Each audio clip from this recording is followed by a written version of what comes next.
its jaws, but now I'm bleeding. Well, that's new. I used some bandages I had on my raft, though, and then headed back for revenge. Despite the water being even darker, this time I managed to get him before he got me.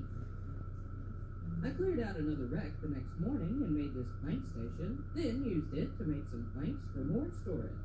I couldn't find it in myself to drop anything and had about 10 label makers at this point. Day 42, I leveled up my hunting by taking on another hammerhead. The way they disappear into the cloudiness of the water really freaks me out.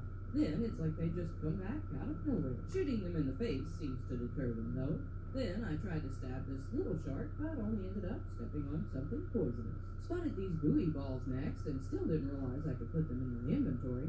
Guess I'll just yeet them to shore. Now I can make that bobber for fishing. I've been looking for clay for a while to make a furnace and fuel, thinking I'd eventually get to an island that had it. Turns out it's been right under my nose the whole time. I'd even started to wonder if I needed to go deeper in the water to find it, but I'd been too afraid to try. I made a pile of it on the beach for now, then discovered these hooks you can hang lanterns on. Ooh, I wonder if I can hang weapons on them. Nope, it was worth a try. I gathered some things the next day so I could use the clay to make this furnace, then headed back to the water to gather some more. I used it to make this brick station next before checking what I needed for this fuel still. Once I get it set up, I'll finally be able to use the motor on my raft. Looks like it needs a fire with a fire pit to go on, then this jerry can. A few sticks, some planks too, and then rope. Now that I had everything gathered, it was all in the way, so I dropped some of my tools so I could carry everything instead. Then I finally had something to make some fuel. I started the fire, but looks like I need to put something in here to make it work. I just don't know what that something is. I tried a few things before giving up and decided to work on my house for a bit instead. Maybe I'll figure it out tomorrow.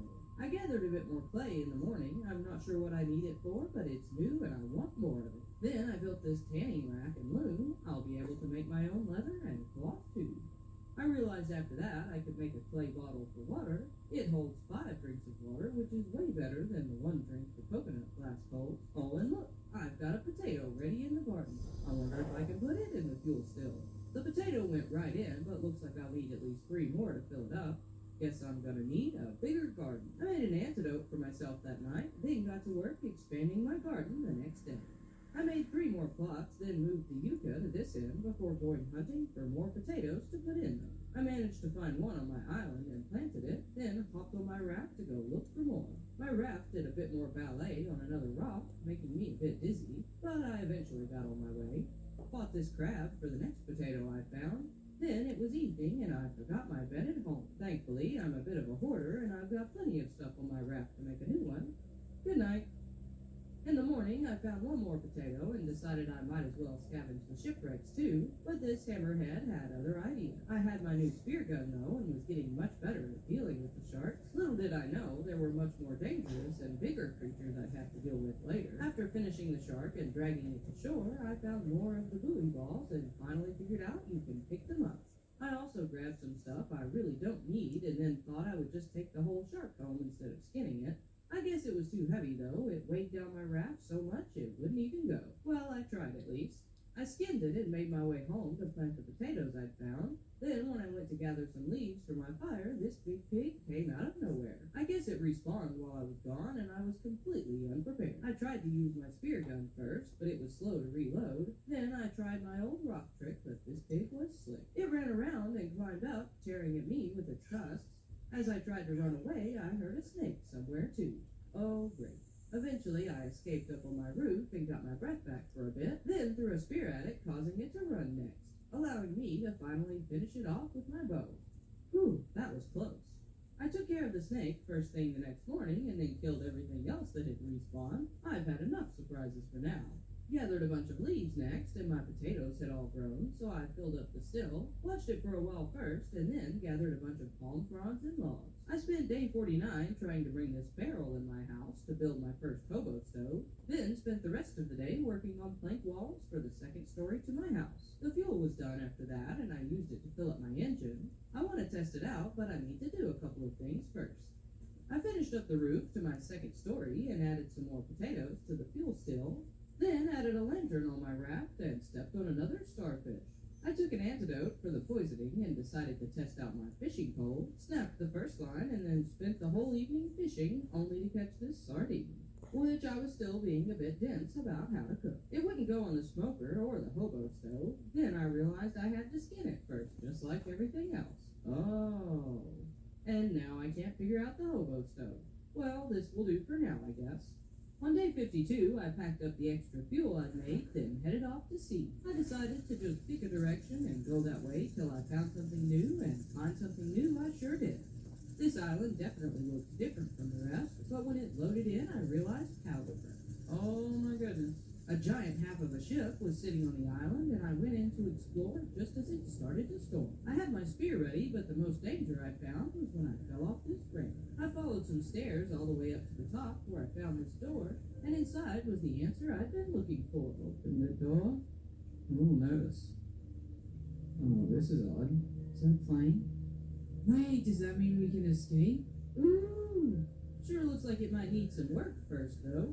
Outside, I checked out this big runway. Then inside, I found these gyrocopter parts scattered on the floor. I think I might just stay the night here to give me more time to explore. The next morning, I was visited by the whale shark again, and this time I decided to join it for a swim. I think I'll call you Wilson. After that, I took some rations up to stock food for the plane, and my hammer, too, to see if I could figure out what I needed for repairs. That didn't seem to help, though, so I went back down and used my compass to head back home. I spent the next morning putting together this new gyrocopter, then filled it with gas and tested it out over my island, too nervous to take it out over the water just yet. I checked my crafting menu next and found the 3 plane parts, besides some interesting looking trophies. I think they must be connected, but I've got no idea what to do just yet. Maybe I'll just do some fishing for now. I guess I was hoping to catch some sort of answer because I spent most of the next day fishing too. Then started packing a box for travel to take on my gyrocopter. I had some potatoes ready on day 56. Potato. So I put them in to make more fuel before finally heading off for a trip with my new toy. I went to a nearby island I hadn't checked yet to find all the same old stuff, then ended up out in the dark being circled by a shark. Oh, it's so dark. Right. Let's go. I drank some water I packed the next morning before doing a bit of exploring, then accidentally got myself poisoned again. I wasn't too worried because it drains your health really slowly. That is, until I got myself tag-teamed by this tiger shark and hammerhead. The tiger shark bit me and the hammerhead grabbed me, leaving me barely alive and bleeding to death as I climbed up on this rock. One more bite and I'd be done. But if I don't get back to base for a bandage in time, I'll bleed to death anyway. I made a desperate dive and made it back to shore, then grabbed the important things before hopping back in the gyrocopter to rush back home. Turns out I was out of bandages, so I took an antidote first and then used some cloth to bandage just in time. Give me the bandage. Well, that's enough traveling for now. I think I might just decorate my second floor the rest of the day. The next morning wasn't much better. As I stepped outside my house, one of the big pigs snuck right up on me. Excuse me there. I might have jumped just a bit. Luckily, this one couldn't figure out how to get up on my rock, and I managed to take it out with a spear and some arrows. That's it for you, buddy. I know what I'm having for lunch. More potatoes were ready again, so I put them in the still, then found another snake I needed to kill. I wondered for a moment if maybe I needed to go deeper in the water to find some answers about those plane parts, but I think if that's the case, I might just stay here forever. On day 59, I wanted to travel again, so I made myself some bandages to take first, took all the water bottles I had and any extra fuel, and then traveled back to the big ship. I may not know how to fix the plane yet, but I guess I can go ahead and take care of stocking it with supplies at least. Stayed the night there, and then explored a couple more islands the next day. Big surprise, it's just more of the same. While I was trying to anchor near this wreck, though, I did have a shark attack my raft for the first time. I shot it with my spear gun, but decided to move to shore when it hit me again. I'm not sure if it can break my raft, and I don't want to take the chance. As I headed back home on day 61, I ran out of gas and switched over to my sail when I realized I had a swordfish on my tail. Oh, hello there. I tried to shoot it with my spear gun, but it swam away and never returned. When I got back to my temporary home, I climbed up on this big rock to make sure there weren't any pigs who'd spawned back in to give me a shot. Then loaded up the fuel still again before making my way to bed. Took the gyrocopter again the next day. It was a pretty boring trip, really, except for the shark attack. I flew home early the next day and spent it doing chores, then put down a bunch of new water stills and expanded my garden on day 64. On day 65, I traveled to this island, mostly just for rocks and sticks. I've used them all up on my main island and need them to make more arrows. Woke up and chose violence on day 66 against these two hammerheads, then jumped on something poisonous one more time. I had a bit of a nightmare that night, dreaming I went home to get killed by a giant hog.